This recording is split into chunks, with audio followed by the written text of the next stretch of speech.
In Washington, D.C., a woman goes to the local subway station while following a text message saying she'll find the answers she seeks under crossing 1114. However, when she arrives there, she finds nothing except her death because an incoming train kills her in seconds. Meanwhile in Thailand, American computer engineer Max is finishing his last job in the area. Afterward, he goes back to the hotel to get ready to return home, and he's surprised when he finds a package waiting for him with no sender. Inside he finds a very modern phone, but no clues about what he's supposed to do with it. Max decides to leave it for now and turns on the news, which is still discussing the matter of a controversial security funding bill that would authorize the NSA to upgrade its current surveillance technology worldwide. At that moment, a message from an unknown sender arrives on the new phone telling Max that the hotel will have a half-price rate this weekend only.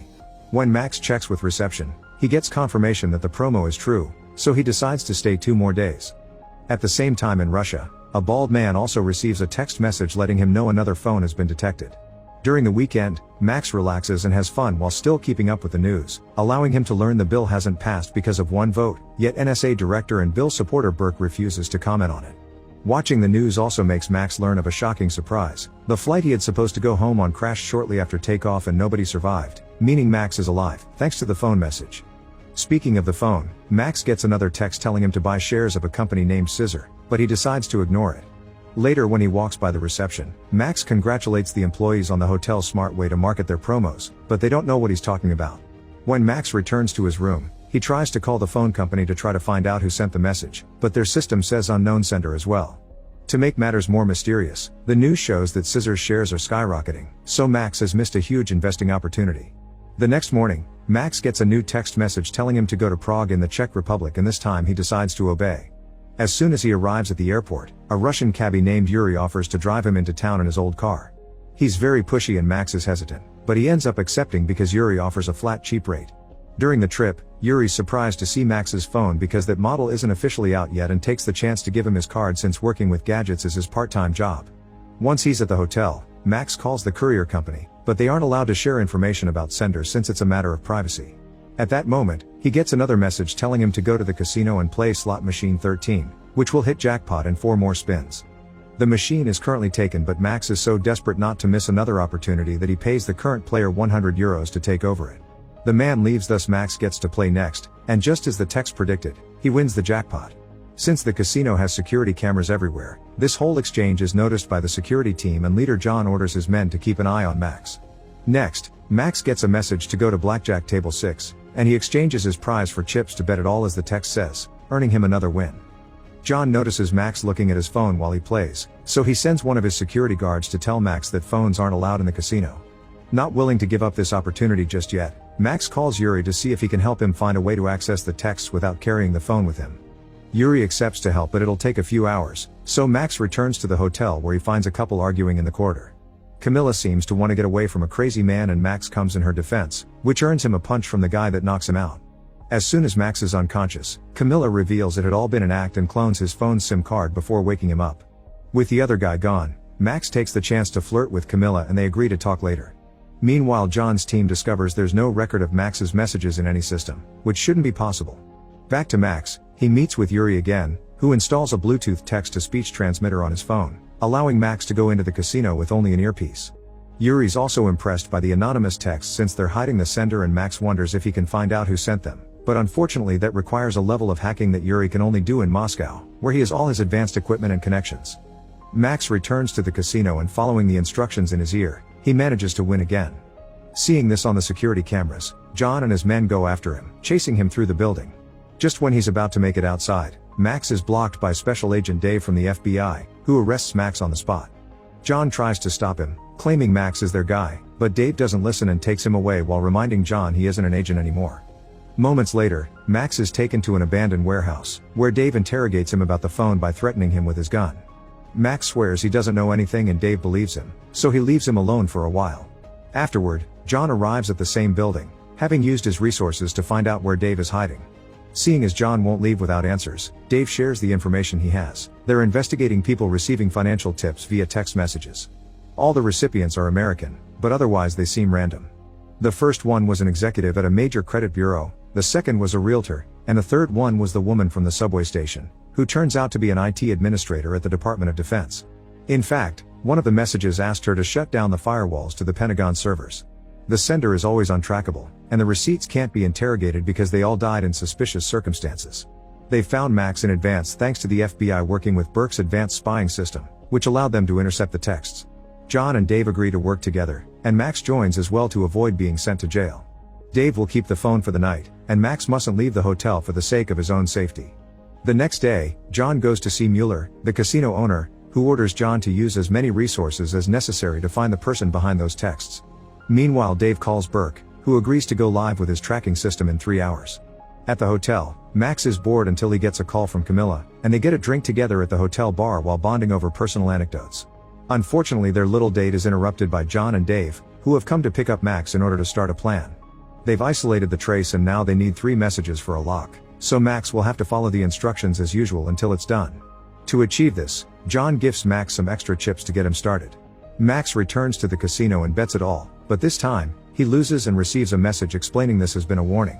If he turns off the phone again, he'll be killed. This sounds like a disaster, but the texts are enough for Burke's men to track the location of the sender to Maryland, USA. However, as soon as Burke hears this, he orders everyone to shut all tracking systems down immediately and then calls Dave to abort the mission because the NSA's surveillance program known as Echelon seems to be involved. Dave follows the orders and informs Max and John that the reasons for the termination are classified, but John can guess Echelon is involved. At the NSA headquarters, Burke's going crazy wanting to know who has hacked into Echelon to send these texts, but the system doesn't show any unauthorized access.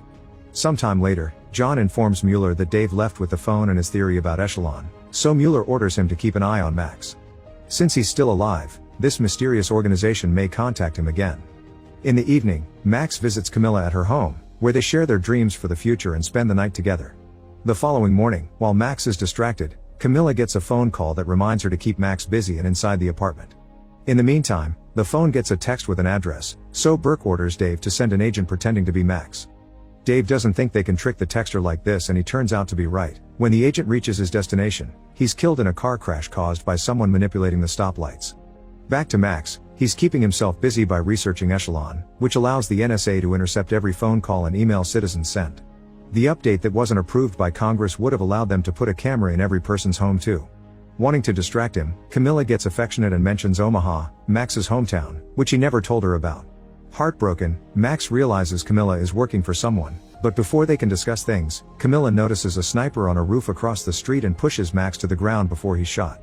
There also are mercenaries coming up the stairs that Camilla can see on her security camera, so she hides Max in the bathroom while trying to recover the gun she's hidden under the kitchen table. This allows the sniper to see her and hurt her arm with a shot, causing Camilla to decide to abandon the gun and stab the door with a fire poker before hiding. The stabbing is successful and one of the mercenaries dies, but the other still makes it inside and hears Max making noise in the bathroom. To save Max, Camilla risks running through the apartment while dodging the sniper's fire and jumps on the mercenary to start a fight. With one quick move, the mercenary manages to overpower Camilla, and Max helps her by stabbing the man's leg with a brush. This gives Camilla the chance to finally kill the guy, but the sniper escapes when he hears the police siren approaching. Suddenly someone else enters the bathroom. It's John, who has been working with Camilla all along. Since the apartment has been compromised, John takes Max away with him while on the street. Dave recovers the phone and finds a new message asking him to get Max or he'll be killed as well. Max leaves with John in his car, who informs him you can't just escape from the NSA so they should lay low. However, Max gets an idea. He wants to go to Moscow and see Yuri, who may have a way to analyze his SIM card. John refuses, thinking they can't trust some random guy, but Max convinces him by pointing out Russia has more advanced systems than the USA and they don't have anywhere else to go anyway. Fortunately, John has the cloned SIM card information Camilla acquired, and he can ask Mueller for safe traveling to Russia. As soon as they make it to Moscow, Burke's spying system tells him of their location and he sends Dave after them. John and Max visit Yuri, who swears he knows nothing after John threatens him and promises to get the job done in 3 hours. Afterward, John and Max go for a walk through the city, and Max gets to hear why John left the FBI. He was against Burke's tracking policies and talked too much. 3 hours later, when they return to Yuri's place, they discover nobody accessed Echelon to send the messages. They were sent by Echelon itself. All the texts it sent had information from its power to spy on everything. It knew the flight would crash because it intercepted the fuel analysis. It knew about scissors stocks thanks to reading the owner's messages with its stockholders, and everything in the casino it could guess thanks to the fast way it could count cards and keep track of the moves in the slot machines. Their conversation is suddenly interrupted by the arrival of the FBI, so John and Max run through the back door and steal a van from a neighbor in order to escape. This triggers a car chase throughout the city that ends when John and Max take a wrong turn and end up cornered in front of a passing train. Fortunately, John has a weapon, and as soon as Dave leaves his car, John shoots and makes the vehicle explode. Dave gives the phone back to Max and admits they need him because Echelon will only talk to him. Not even Burke can touch him now. The NSA also knows Echelon is sending the messages, thus after Max threatens him with his own gun, Dave swears he's on his side and gets Max to agree to help. The next message includes the address of the first computer job Max ever did, so the trio flies to Omaha. The place they're going to is a converted hangar bought by a startup planning to lease bandwidth, and Max had always thought it was a strange building to house servers in. The potential clients hadn't liked it either. The company was sold at an auction before it even opened, the place hasn't been entered since the sale, and they can't find the current owner. Once they arrive, the FBI blows up the door to gain access to the building, which is empty except for the servers. Max gets a message asking him to authorize BIOS, which would allow the servers to receive outside data, so Max gets to work after Burke gives his okay. Thanks to Max's admin password, they gain quick access to the servers only to find them completely empty. The group leaves the building thinking they've wasted their time, but another agent comes with important news. The owner of the building was the realtor that died because he also got messages. His credit card had also been the one to buy Max's phone. Getting suspicious, Max goes back into the building and discovers Echelon is leaving its home computer and moving into these servers. This means Burke doesn't have power over it anymore. It also explains why Max was chosen. Echelon wanted to move and Max was the only one with a key. To leave the Pentagon, Echelon had used the IT woman from the train to lower the firewalls. Its plan is very simple. Since Congress didn't approve the update, Echelon has moved so it can upgrade itself. This building is just a temporary home, soon it will take residence in every computer on the net. Dave orders Max to stop it, but he gets a message saying don't even try it, and that's when Max notices that Echelon is showing him financial records because it's taken the entire population's money hostage. This explains the last dead victim, who worked for the largest credit data storage facility in the country. Blowing up the facility would make everyone lose their money, so Max begins working on trying to get around the security fail-safes to stop the upgrade without trouble.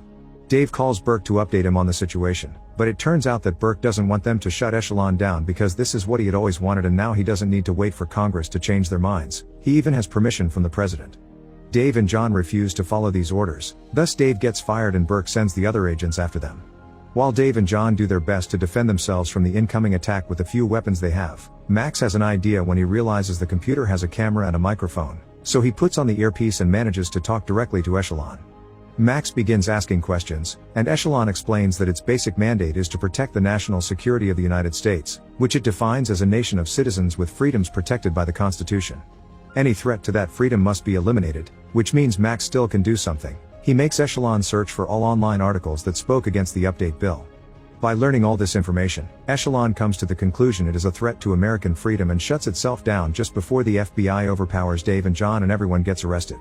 Sometime later, Burke is giving poor explanations to the president and taking responsibility for the mess. This also means he'll have to appear before the Senate Intelligence Oversight Committee, which will most likely have his head. Mueller celebrates when he hears the problem has been solved, and Max is soon released from prison thanks to Camilla, who has paid everyone's bail.